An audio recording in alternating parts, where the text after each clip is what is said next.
할렐루야. 이 새벽 기도 시간, 오늘도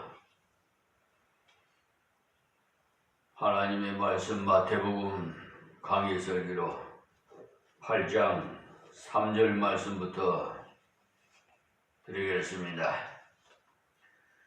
예수께서 손을 내밀어 저에게 대시며 가라사대 내가 원하노니 깨끗함을 받으라 하신대 즉시 그의 문둥병이 깨끗하여진지라. 아멘. 그때 예수님께서 말 한마디만 가지고도 얼마든지 낫게 하실 수가 있었던 사실은 다른 복음서인 누가복음 17장을 참고하면 알 수가 있습니다. 거기에 보면은 누가복음 17장 12절에서 19절에 있는 말씀인데요. 문둥병자 10명이 예수를 만나 멀리 서서 소리를 높여 가로되 예수 선생님이여 우리를 긍휼히 여기소서 하거늘 보시고 가라사대 제사장들에게 너희 몸을 보이라 하셨더니 저희가 가다가 깨끗함을 받은지라. 이렇게 거기에 특이한 장면, 문둥병자 10명이 힘을 합해서 예수님께 고함을 지른 것으로 이들의 성대에도 나병균에 감염되어 성대가 심히 약해진 상태에서 소리가 잘 나오지 않기 때문에 여러 문둥이가 함께 고함을 지른 것입니다. 그때 예수님께서 문둥병의 규례에 따른 적법한 절차로서 제사장에게 진단을 받을 필요가 있기 때문에 그들에게 제사장에게 보이라고 명하신 것입니다. 그래서 제사장을 찾아가서 진찰해 보면 다 나은 사실을 제사장을 통해서 확인할 수가 있을 것을 말씀해 주셨던 것입니다. 그러나 그들은 현재 문둥병이 전혀 낫지 않은 상태에서 그들은 출발했으나 이들이 예수님의 말씀을 믿고 갔을 때 완전히 고침을 받았던 것입니다.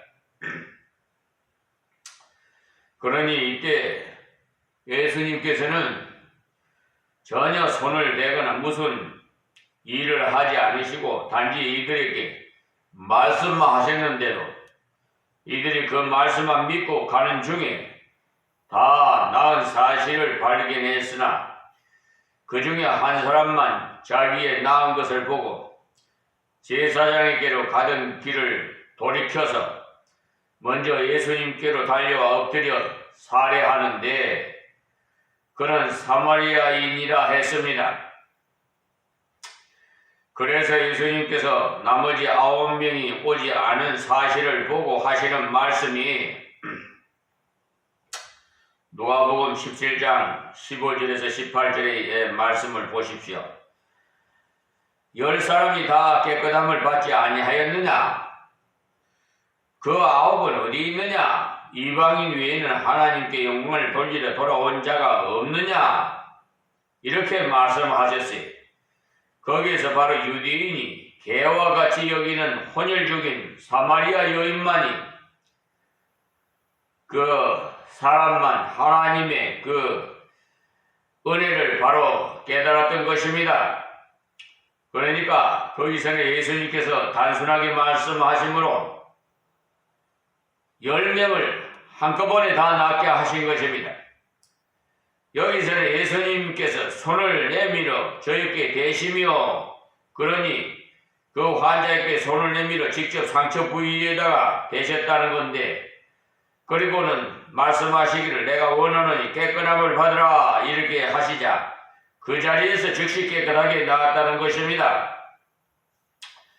그러니 예수님께서 친히 곧 고통을 당한 자에게 손을 내미시면서 부정한 병인에게 손을 대시면서 깨끗하게 되기를 주님이 원하심으로써 선언하실 때에 그 사람은 즉시 깨끗함을 입게 되었다는 겁니다. 원래 율법에는 부정한 사람과 접촉할 경우에는 그 사람도 역시 부정한 사람과 동일시되는데도 예수님께서는 그런 죄인에 대한 극진하신 사랑과 그의 전능하신 권능으로 완전한 치료를 해 주신 것입니다. 다음 4절 말씀입니다. 예수께서 이르시되 삼가 아무에게도 이르지 말고 다만 가서 제사장에게 네 몸을 보이고 모세의 명한 예물을 드려 저희에게 증거하라 하시니라. 그러니까 이것을 보면 요 사이에 선전을 잘하는 사람과는 아주 반대로 하실 것을 볼 수가 있어요. 요 사이에 이런 정도의 일을 한다면 자기 PR을 위해서 이 사람을 데리고 다니면서 보여준다고 야단 법석일 텐데 예수님은 오히려 삼가 조심하라고 이르시고는 아무에게도 이르지 말고라고 말씀하시면서 다만 제사장에게 네 몸을 보이고라고 하셨어요. 여기에 관한 내용이 구약 레위기 13장과 14장에 나오는데 이것이 바로 문둥병에 대한 규례인 것입니다. 그런데 이 말씀을 읽어보면 한 가지 신기한 사실을 겔레라는 것인데 이 겔레라는 것에서 신약에 세례가 나오게 된 것입니다. 그러니까 세례가 바로 겔레인데 예수님께서 가나의 혼인잔치에서 물로 포도주를 만드실 때 사용하신 그 항아리 독을 말입니다. 바로 겔레에 사용되는 물독인 것입니다. 유대인들은 이 겔레를 굉장히 좋아함으로써 외출했다가 돌아오면 반드시 손을 씻고 물을 뿌리는 이런 일에 익숙해 있습니다. 그래서 이 문둥병에 대한 규례를 보면은 이상한 것이 진단법을 나와 있는 반면에 치료법에 대한 기록이 전혀 없다는 사실이. 그래서 문둥병의 진단을 거기에 보면 사람의 피부에 이상이 있으면 문둥병의 가능성이 있으나 그 문둥병이 선고를 받은 것은 너무나도 엄청난 일이기 때문에 일단 판단은 아주 조심스럽게 해야 하고 또한 문둥병과 일반 피부병과의 그 혼동을 방지하기 위해서 사람을 일정한 장소에다가 격리시켜 일주일 동안 그 한 부위에 배를 갖다 붙이고 기다려 보는 것입니다.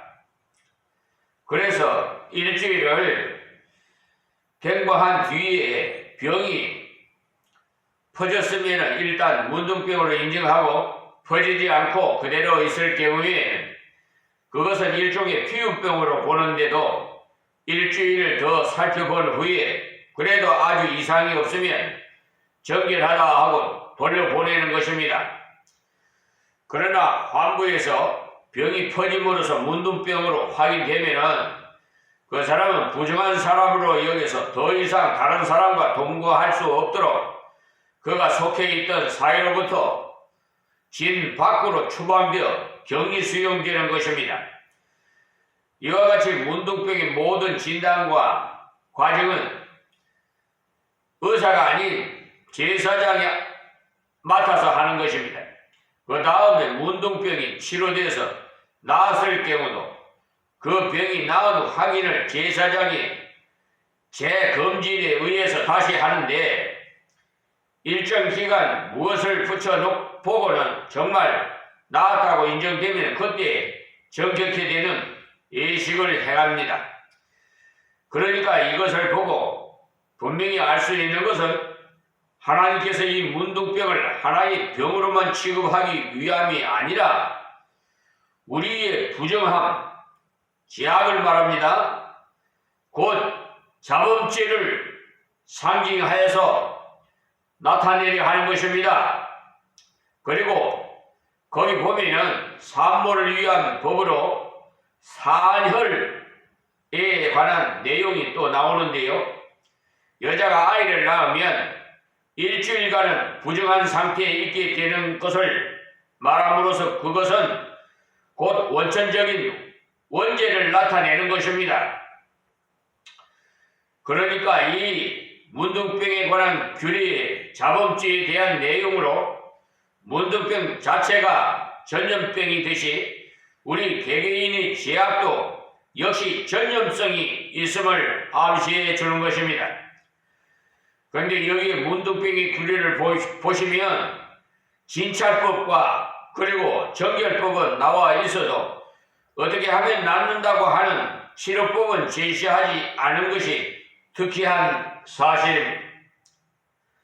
그러니까 그것은 곧 하나님만이 낫게 하실 수 있는 병이라는 것입니다. 바로 하나님의 은혜로 낫는 이것이 다른 길은 없다는 것을 말해줍니다. 그래서 예수님께서 여기에 삼가 아무에게도 이르지 말고 하는 것을 볼 때 주님의 참다운 은혜를 받았을 경우에 우리가 삼가해야 한다는 사실을 가르쳐 주는 것입니다. 왜냐하면 우리가 은혜를 받고 삼가하지 않으면 사람들에게 주님은 나타나지 않고 자기 자신이 나타나는 것입니다. 즉 다시 말씀드려서 내가 옛날에 이런 고질병을 앓았는데 얼마나 오랫동안 어렵게 기도한 결과에 이렇게 깨끗이 나았다. 이 말은 곧 하나님의 은혜가 대단한 것이 아니고 하나님의 능력이 크다는 것도 아니고 단지 자기의 기도의 덕분이라는 것을 말해주는 것입니다. 우리가 간증할 때에도 반드시 증거할 두 가지는 먼저 자기의 약함을 간증하시고 그리고 주님의 위대하심을 간증해야 하는 것입니다.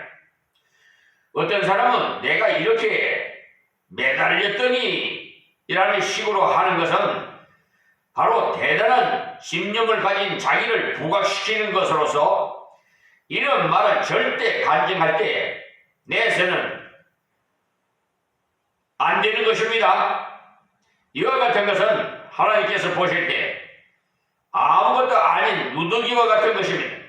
그래서 예수님께서 이 사람에게 삼가 아무에게도 이르지 말고 다만 가서 제사장에게 내 몸을 보이고 모세의 명한 예물을 드려 저희에게 증거하라 하시니라 이렇게 하신 것입니다. 사실 이 사람은 자기가 문둥병에서 완쾌된 사실을 자기 가족과 친척에게 제일 먼저 알리고 싶을 텐데 말입니다. 예수님께서는 안 된다고 하셨어요. 그러니까 그 말은 우리가 병이 나은 은혜를 입었으면 이제부터는 하나님 말씀을 따라서 순종하는 것이 제일 중요하다는 것을 말합니다. 즉 하나님의 은혜를 받을수록 더 순종하라. 은혜를 받을수록 더 하나님 말씀대로 그 은혜를 보존하기를 힘쓰라. 그 뜻입니다. 그리고 제사장에 가서 내 몸을 보이고라는 말씀은 제사장에 가서 진찰을 받으라는 것입니다. 그리고 모세의 명한 예물을 드려 저희께 증거하라는 말씀은 완전히 나았다는 증거로 비둘기와 우슬초를 가져다가 완전하게 정결을 예식을 행하는 것입니다. 이와 같이 은혜를 입은 자는 순종의 길로 가야 하는 것이지요. 그러니 말씀을 순종함으로써 다른 사람에게 덕을 세우고 말씀의 실천을 통해서 자기와 보는 이들로 하여금 확증을 얻게 해야 합니다. 무슨 말인고 하면은 환자가 정말 나은 사실을 제사장에게 보임으로써 그 제사장으로 나은 사실을 확증받으면은 그 사람은 아무도 내어 쫓지 못하는 것입니다. 이런 적법한 절차를 밟지 않고 자기 스스로 나았다고 하면서 진 안에 돌아와 있다가 누구에게 발각될 경우에는 그 사람은 돌에 맞아 죽어도 아무 말도 할 수가 없어요. 그래서 예수님께서 바로 모세의 법을 순종하라고 가르쳐 주신 거예요. 인간의 법도 지키지 않으면 처벌을 받지 않습니까? 그러니까 하나님의 말씀은 더 엄해요. 이 사실을 보면 내가 받은 은혜나 받은 체험이라도 공적으로 인정을 받아야 하는 것을 알 수가 있습니다. 교회적으로도 지도하는 사람들이 하나님 말씀에 비추어 그것이 올바른 체험이다라는 인정을 받아야 하는 것이, 어떤 사람은요 그런 썩어빠진 교회가 무슨 소용이 있는가고 말하지만 이때 예수님 당시도 극도로 교회가 부패했다는 사실을 아십시오. 그런 부패한 교회 리더자에게도 예수님께서 제사장에게 가서 그렇게 하라고 명하셨다는 사실이, 흔히 이단들이 잘하는 수법이 바로 그 현실, 교회는 전부 다 썩은 냄새가 난다고 말하면 우리도 사실 그 말에 수긍이 갑니다. 그러나 사실은 반드시 그런 것이 아닙니다. 그러므로 우리는 은혜 입은 이후에 겸손해서 하나님 말씀을 더욱 진실하게 순종함으로 덕을 세우시기를 바랍니다. 다음 5절에서 13절에 있는 말씀은요, 그 핵심 키포인트는 백부장의 하인의 중풍병을 말씀으로 고치시는 내용인데, 5절 말씀 봅시다. 예수께서 가버나움에 돌아가시니 한 백부장이 나와 강구하여 했어요. 이 내용이 다른 복음서인 누가복음 7장에도 역시 기록되어 있는데, 이 마태복음에는요 백부장이 예수님께 직접 나온 것으로 기록되어 있습니다만, 누가복음에는 백부장이 이방인인 사실을 공개적으로 인정하는 뜻에서 예수님께 자기가 직접 나가지 않고 대신에 해당의 그 장로들로 하여금 예수께 말하도록 부탁했던 것입니다. 그래서 해당의 장로들이 예수님께 나와서 백부장의 하인이 중풍병으로 고통을 당하는 것을 구해주기를 간청하면서 그가 또한 그에게 돈을 연보하여 헌금했단 말이지요. 유대인의 위에 가버나움에 회당을 지어 줄 정도로 유대 백성을 사랑한다는 사실을 예수님께 알려준 것입니다. 사실 로마 군인에 대한 최고의 반감을 품고 있던 유대인들에게 얼마나 존경을 받았으면 그 배타적인 장로들이 로마 군인인 백부장의 부탁을 거절하지 않고 오히려 침이 마르도록 칭찬하고 변호해 준 사실을 보면 잘 알 수가 있어요. 그래서 해당의 장로들이 예수님께 이 백부장의 부탁을 들어줄 것을 간청했던 것입니다. 그럴 때 예수님께서 내가 가서 고쳐주리라 하시며 직역하셨어요. 우리가 이 사실을 보고 어떻게 생각하면 예수님께서 그 백부장이 유대인을 사랑하고 또한 그들을 위해서 회당을 지어주는 그런 그 대응을, 그러니까 은혜를 헌금한 것을 보면 많은 혜택을 준 그 사실을 인정하심으로써 백부장이 집에 가신 것이 아닌가 생각하기가 쉬워요. 그러나 천만의 말씀입니다. 그것을 보고 예수님이 가신 것이 아니라는 사실을 뒤에 나오는 기록을 보시면 분명히 알 수가 있어요. 이 백부장은 자기 공로에 대한 언급을 전혀 하지 않고 순수하게 자기 하인을 위해서 간청했던 것입니다. 그리고 예수님께서 장로들이 그 간청을 허락하시고 하인을 고쳐주기 위해서 가시는데, 다시 사람을 통해 예수님께 전가를 보내서 예수님께서 자기 집에 직접 방문하시는 것을 감당하지 못하겠기에 그저 다만 말씀으로만 하셔도 자기 종이 나을 줄로 믿는다고 말했던 것입니다. 그럴 때 예수님께서 너무나 기이해서 이스라엘 중 아무에게서 이만한 믿음을 만나보지 못하였노라 이렇게 칭찬하셨어요. 우리는 그저 손을 대고 안수하고 가서 부딪히고 안되면은 두들겨 패듯이 안차란 이럴 것이 동원되어야 무슨 일이 해결되는 것으로 오해하는데 이런 건 아무것도 아니라는 사실에 유의해야 합니다. 그러니까 가장 중요한 것은 하나님 말씀과 하나님의 뜻에 맞아야 하는 것.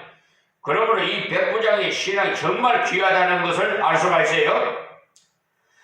자, 6절 말씀입니다. 가로되 주여 내 하인이 중풍병으로 집에 누워 몹시 괴로워하나이다.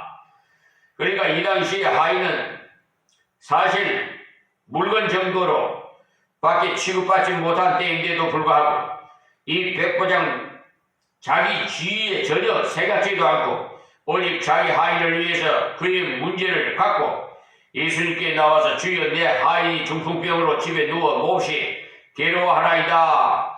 여기 하인이 걸린 중풍병도 역시 문둥병 못지않은 만성적인 그런 불치병이나 문둥병은 어느 정도의 그 활동을 할 수 있는데 비해서 이 중풍병은 수족이 마비된 완전 절망적인 병인 것입니다.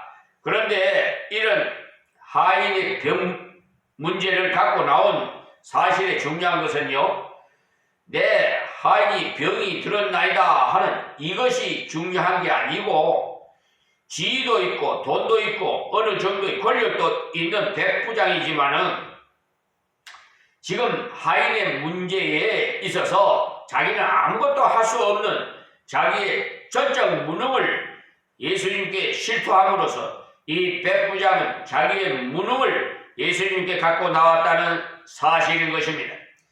그러니까 자기는 하인을 사랑할 수 있어도 고칠 수는 없고 하인의 병을 걱정할 수는 있어도 고칠 수는 없는 무능한 인간이라는 것입니다.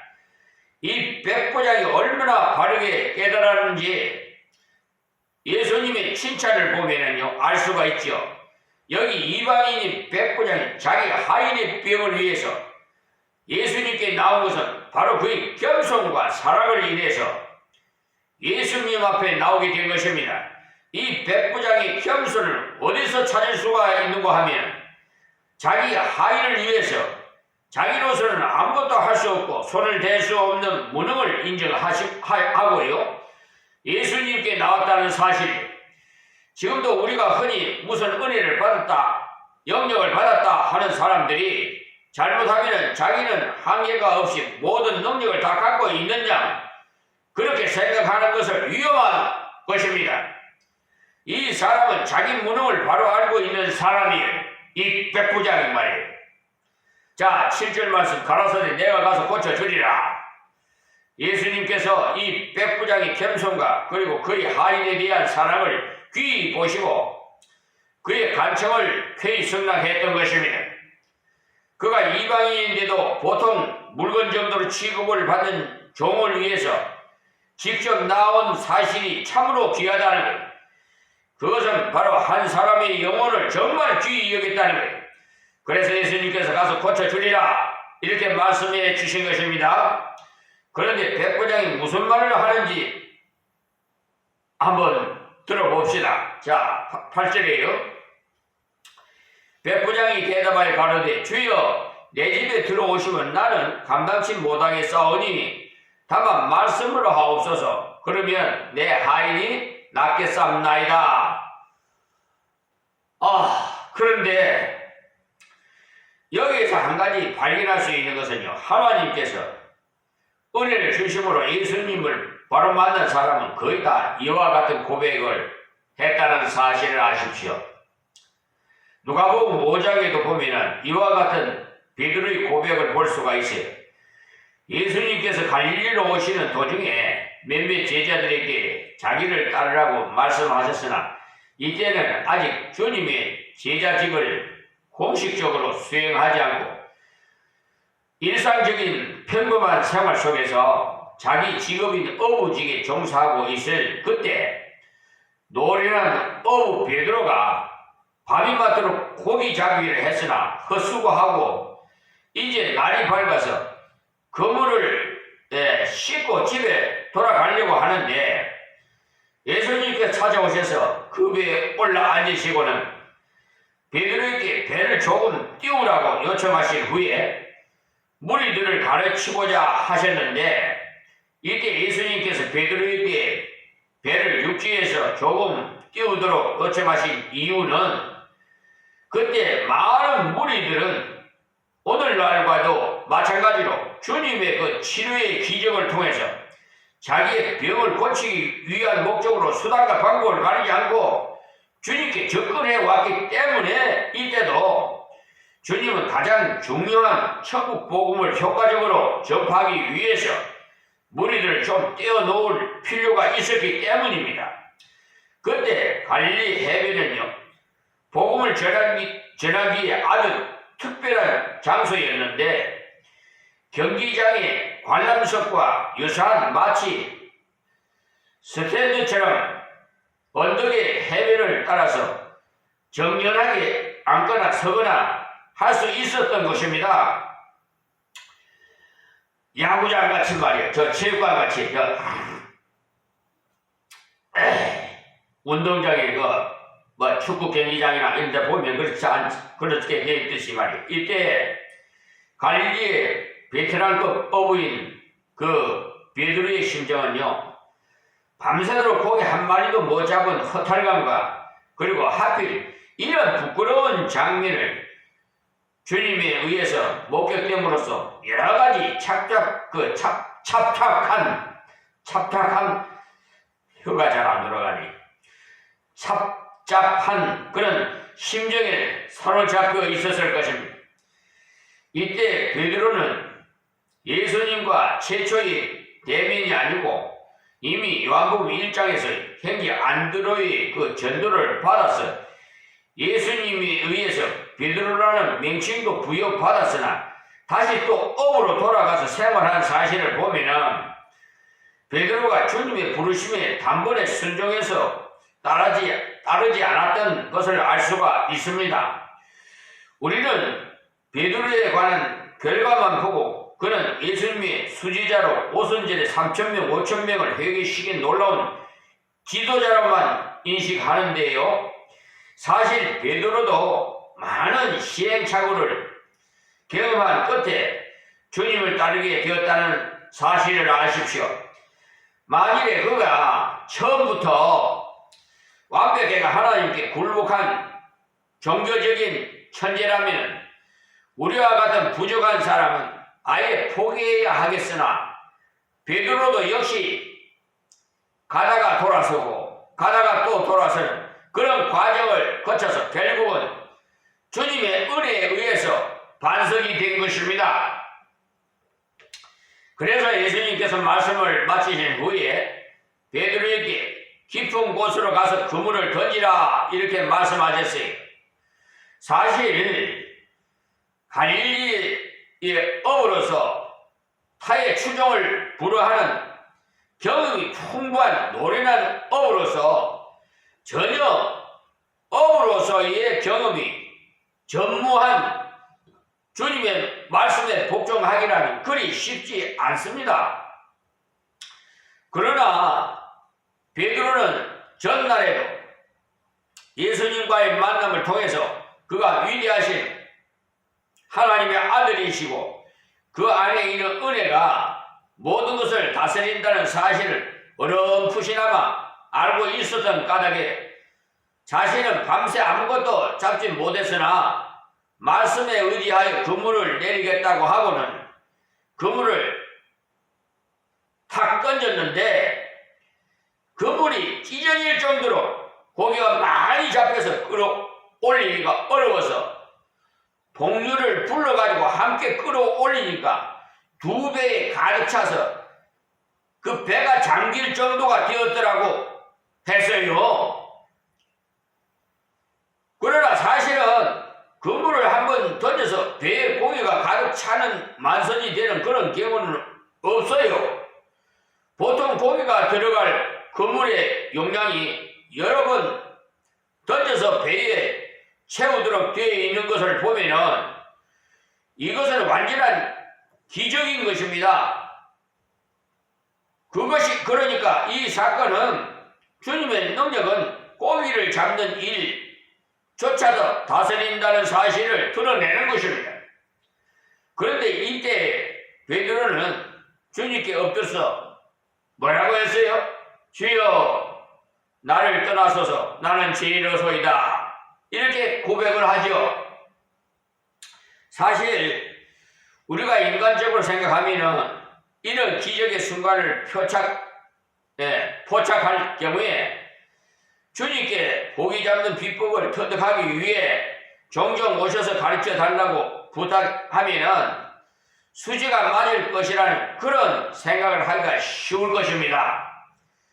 그러나 그리스도를 바르게 만난 사람은요, 동일하게 베드로와 같은 고백을 할 수밖에 없더라는 것입니다. 제가 이 비천한 종이 이 광야 예배, 그러니까 예배당도 없고 사모도 가출해버리고 밤중에 또 살림집도 없고, 자, 아무것도 없어요. 그러니 광야 예배를 이제 15개월 동안 광야 예배 드리고, 이 예배당으로 입당 봉헌 예배를 드렸는데 이게 기적이에요. 교회에 그 재정 1,000만 원밖에 없었어요. 그 은행에다 이어놓고 우리 광야 예배를 하나님께서 인도해 주시는 대로 예배를 드렸는데요. 그때 당시에 권사님이 그 만찬을 하면서, 목사님, 사모도 없고 예배당도 없고 살림집도 없는데 어떻게 목회를 하겠습니까? 그래서 성령 하나님께서 저에게 그랬어요. 저도 모르는 사이에 입을 벌리고 말하게 하셨는데, 권사님, 목회는 목사가 하는 것이 아니라 하나님이 하시는 것입니다. 이렇게 말씀을 하게 하셨어요. 그부터 하나님께서 기적을 베풀어 주셔서 이 장소에 하나님께서 입당 봉헌 예배 드리게끔 해 주셨습니다. 오늘 여기서 말씀 뵙겠습니다. 하나님 고맙고 감사합니다. 주신 말씀 귀 있는 자는 듣게 하여 주시고 듣는 자마다 복되게 하옵소서. 저들이 은혜를 더하여 주시옵시고 이방인들도 구원해 주셔서 모두가 하나님 은혜 가운데 평화하게 하여 주옵소서. 이 나라 이 백성 남북이 평화 통일이 이루어지게 하여 주시옵시고, 정치가 혼란스러우니 하루속히 아버지 하나님 은혜 가운데 복된 나라로 이루어 주시기를 원합니다. 예수님의 이름으로 기도합니다. 아멘.